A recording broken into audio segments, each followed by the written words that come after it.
realistic view of the world is almost certainly false. And he's an atheist, for goodness sake, because he can't explain consciousness, not in a Darwinian way. So how is it that this mystery of consciousness, which contains propositional thoughts, ideas, and purposes, if consciousness can't be explained in a Darwinian way, how can some characterization of molecules in motion accomplish that same end? That's my concern. This is why I'm not convinced at all about the naturalistic one. Yeah. And this one seems so much more plausible. What you're raising is the problem of consciousness, which is, I think, a new question, but an important one. I wanted to point out earlier that when I gave an explanation as to why people feel a lack of meaning, and you said that has no bearing on truth, I think that's... You admitted that, too, at the end there. I appreciate that. I don't admit it. I assert it. Of course that's the case. You affirmed you weren't making the case. In the same way that if somebody says that, like, if you're a Christian and you say the reason everyone's so depressed is because society has become atheistic, somebody could say, well, yeah, I mean, that might be the case, but that doesn't mean atheism is false. It might be that it is true and just depressing, right? Of course, like the question, if we're discussing... There are alternate explanations. If you want to know why somebody feels a particular way psychologically, you can offer an explanation which has absolutely nothing to do with the truth or falsity of a worldview. You can then separately discuss the truth or falsity of a worldview, which you've then gone on to do with specific reference to the problem of consciousness. It thinks it has absolutely nothing, or it can be experienced apart from the issue of worldview? I'm saying that if you're literally just trying... I mean, if the question I'm asked is why do people perceive a lack of meaning in their life, that's just a question about their psychological constitution. That's literally a question about why they feel a particular way. So if a person was a total nihilist, didn't believe in anything was important, and then they were depressed and even suicidal, would you say there wasn't a link between that worldview and their feelings? Yes, there is. But what I'm saying is that the link between that worldview and their feeling has nothing to do with the truth of the worldview. Okay. You see what I'm saying? Like it doesn't. I follow nihilism that. can be true. Nihilism can be false. Right. Nihilism can be an unintelligible concept. It can still be the case that that person's conviction is making them depressed. Agreed. Right? In the same way that somebody could be a Christian and that makes them really happy, that doesn't mean Christianity is true. Someone can become a Christian and become really depressed. That doesn't mean that Christianity is false. What I'm trying to point out, it is just trivially true. So I still want to try to understand a little bit about what you're saying. Okay. Because I don't fully follow. Fine. And I think that the reason I feel way more confident in what you're saying is because Christ is pulling at your 100%. Yeah. So I think Christ, we both talk to Christ, so like we're good on that. Like I know where he's coming from. So a couple of things that I talk to Christ too, you know.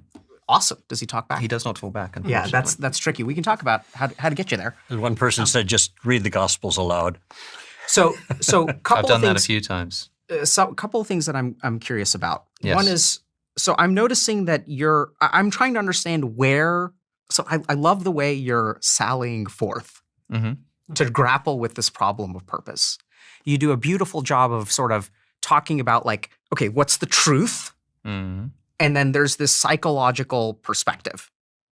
And I want to just try to understand this. So are you of the mind that from a psychological perspective, you can wake up one day and feel like you have purpose, but that doesn't necessarily talk about purpose transcendentally? Capital P. I'm saying that doesn't talk about the truth of your belief. Okay. So for example, you could believe that your children are about to die, and that suddenly your life feels really meaningless and really purposeless. It could be completely false. You could have been like misled. Someone could lie to you. But like what I'm saying is the psychological explanation for why you feel a particular way has nothing to do with the truth of the thing that you believe that's making you feel that way. Gotcha. Okay. So what I'm curious about is when you are exploring purpose, are you exploring it are you trying to find the answer at the top? Like what is the truth of purpose? Or are you focused on the subjective experience of purpose? Depends on the context. If you're asking, I mean, we were talking literally about a psychological explanation for why people feel a particular way. You know, is it due to a decline in religion, that kind of stuff? In that case, it's subjective. It's individuals, yeah. Yeah, so do you think that the top one can be answered? What the top one is in, like there being purpose, right? So that's not subjective at all. So what does that mean? There being purpose? Because for me, that looks like some kind of reason to act or to be that is not contingent on some other fact. Just to be clear, to make it clear for the listener, I think you hear what I'm saying. But like, suppose you woke up and you were a Christian and that brought you meaning. What I'm saying is that subjective sense of meaning that you get from Christianity has no bearing on the truth or falsity of Christianity. Gotcha. Right? Right. So what I'm curious about is, in your opinion, and if you don't have one, that's totally fine. Do you think that, so sure, there's a subjective experience which doesn't speak to truth, right? It's just a subjective experience. Do you think that there is some way to grapple with that truth? What, the truth of Christianity or something? The truth of purpose. Or right, like, but we're shifting here, right? Because what I'm saying is... Let me shift. I don't want to do that. So then I'm going to go back. This is why maybe I'm not understanding your question. All I am saying is that if you feel a subjective sense of purpose from proposition P, like the fact that you feel purpose from that does not have any bearing on the truth of P. And then you just ask, but is there a way to discuss whether P is true? Well, yeah, like, so if proposition P is Christianity, then yeah, we can talk about the historical argument for the resurrection of Jesus or something. Gotcha.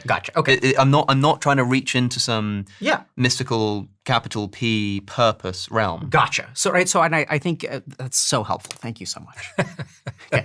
Okay. So that's really helpful for me, because then I want to go back to something you said earlier about, cell phones, and we're scrolling on cell phones and things like that. And we have this like this worldview. And then if we encounter a worldview that is different from ours, that could put us into some form of crisis or difficulty. And we're getting bombarded by all of these things. And so what that means is that the individual, when they wake up in the morning and they scroll through their phone, right? We're not talking about whether the proposition P is true or not. Their subjective experience is like, I have no meaning and I have no purpose in life, right? And so you posited one mechanism, which I think is a completely valid mechanism, is a philosophical mechanism, but we have a lot of neuroscience mechanisms that support what you're saying. So, and this is where I think that I'm going to sort of restate that what my experience of this stuff has been, because I'm not a philosopher, is I don't really know too well how to contend with whether proposition P is true or not. That's why I was asking. And it's not that you weren't being clear, it's that I'm just ignorant of how philosophy works. And so that's why I was kind of asking, like, can you do that? So that's where like I'm kind of coming from, is that we have this crisis that has high suicidality, high addiction rates. People left the church in big ways. And then we're sort of left with like, okay, how do we navigate this? And that's where I think if we look at a lot of the influences on society, we see that there's profound neurological influences.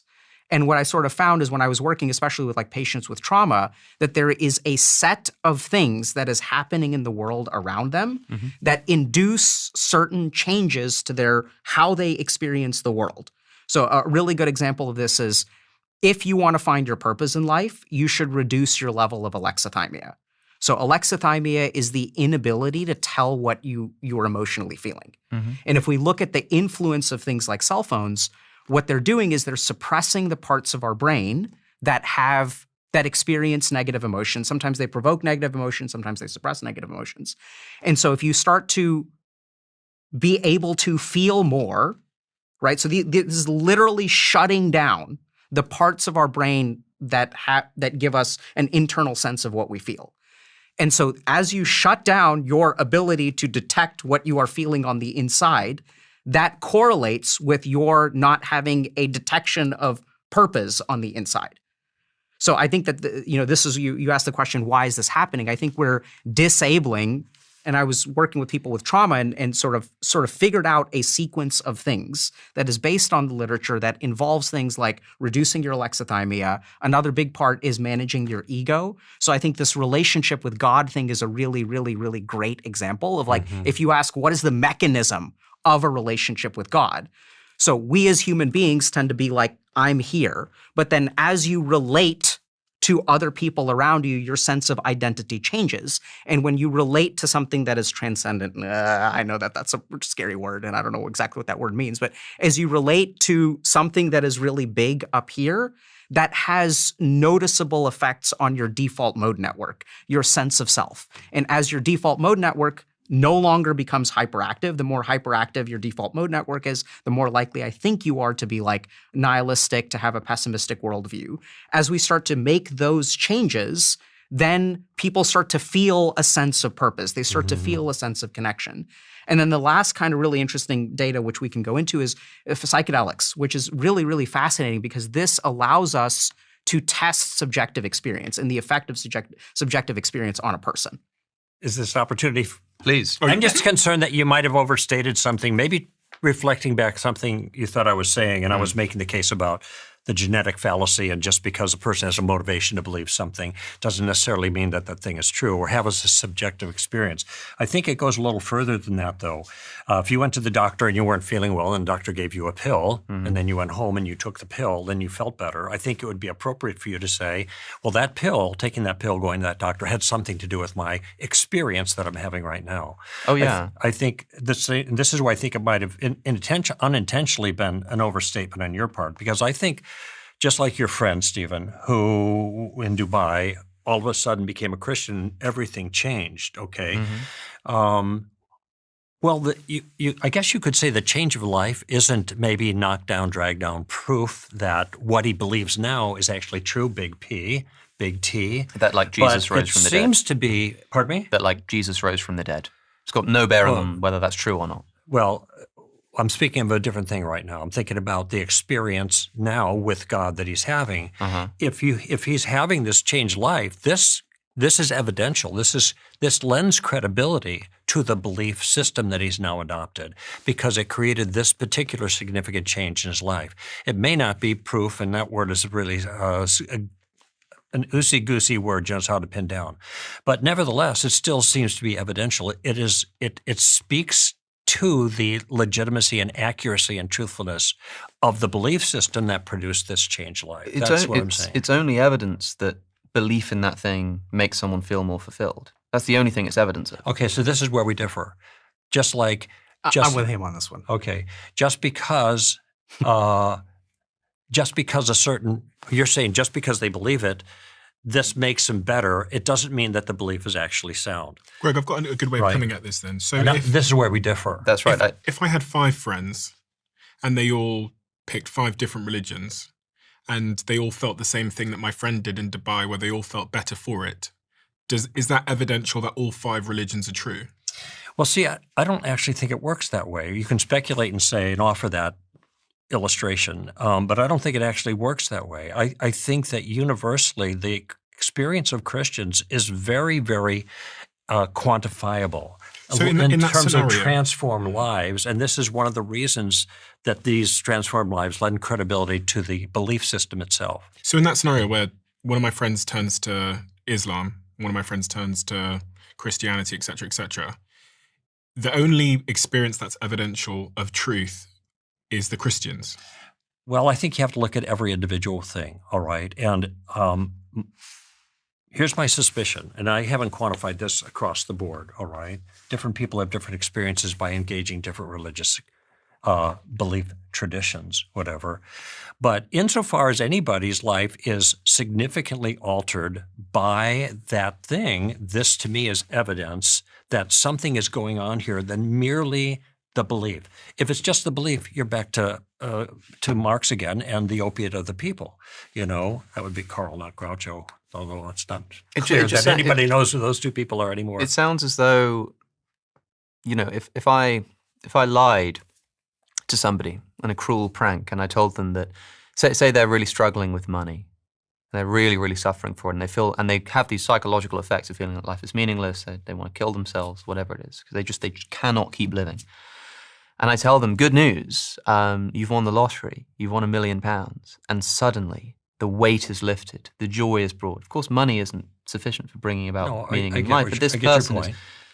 But I've lied to them. Like the fact that they feel this immense sense of meaning from a belief that they've adopted bears absolutely no evidence in that case, on whether it's right. true that they've won £1 million. I'm just saying that to divorce all results from belief systems is a mistake. I don't want to do that. There can be a connection there. And just because you can mislead somebody by telling them a lie and they can experience something emotionally doesn't mean that the other person who's experiencing something transcendent in their emotions. And by the way, for Christians, it's not just a high, because Christianity is not a continuous high. Even people who are suffering terribly as Christians in persecution, read Fox's Book of Martyrs, still have this strong sense of value, purpose, and security. Even so, I'm just saying there's an evidential relationship between those. It's not enough to just simply dismiss it because you can tell a lie and someone could have the same kind of feeling. I'm even happy to say that, like, I don't know if this is true, but suppose it were just the case that only Christianity brought about this positive effect. Suppose we just discovered that everybody who claimed to feel meaning, it just didn't compare. Yeah, it's not what I'm saying. But suppose that were the case. Even if there was something really special about Christianity that gave some evidential credence to something specific about Christianity, that's true about Christianity, that it particularly infuses life with meaning, I still think it just has nothing to do with the truth of Christianity as a worldview. I mean, Christianity hinges on the historical fact of the resurrection of Jesus, right? Correct. And so the best way of explaining this is to say that if your friend from Dubai starts going to church and they start feeling really like meaning, like start experiencing a lot of meaning in their life, that has absolutely no evidential bearing on whether Jesus rose from the dead. And if Christianity as a proposition essentially is the resurrection of Jesus, and this feeling that your friend had has no evidential bearing on the resurrection of Jesus, then the feeling that your friend had no evidential bearing on Christianity. Well, it turns out that Christianity has multiple factors of support and evidence. Crucial, obviously, the crux, one might say, is the resurrection of Christ, the death and resurrection, because of the theological significance of that is in the whole system, all right? But there are lots of other things, too, that have bearing. And actually, I think there are people who have become Christians without having a robust understanding even of the resurrection of that. So even though theologically that is the crux, I agree. Yeah. It doesn't mean that for subjectively every person who enters in a relationship with Christ has all of that in place immediately. I'm really interested to understand, for my friend in Dubai, if he came to you and he was your friend in Dubai, and he said, my life is lacking meaning, I can't get out of bed anymore, what would you prescribe him? What would you recommend? What would you suggest as he's your friend? It's hard to know without knowing that friend. But if it seemed to me like going to church or reading the Gospels might provide that for him, then I'd probably recommend that he did that. But I think that literally the subjective feeling of meaning is usually tied up in the identification of something that transcends your individual self. Well, right? Why would? And I think whatever is the most plausible course of action for that person to engage in something like that would be what I would recommend for them.